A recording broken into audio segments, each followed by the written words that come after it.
Bye. गिबि गिबियावनो आं नोंथांमोननिसिम आंनि गोसो गोरबोनिफ्राय खुलुमनाय आरो सिबिनायखौहाय बावहरनाय थाबाय लोगोसे दिनैहाय आं नोंथांमोननि थाखाय मोनसे जोबोर गोजोनथाव खौरां लानानै फैदों बेनो जाहैबाय जोंनि बर'नि थियेटार फिल्म फैला एमसिएलएखौ फैगौ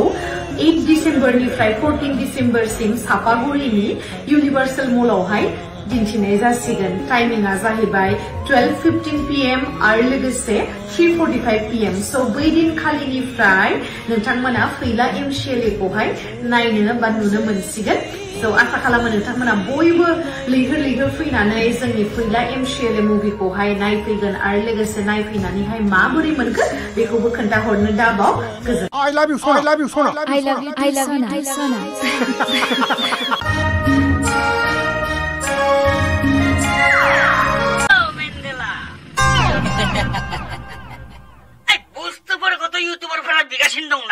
बै एनिथिं एमजे प्रान्जल नार्जारि प्रकाश नार्जारि मोना हाट बड'लेण्ड टाइगाराबो बिदि नामाब्रा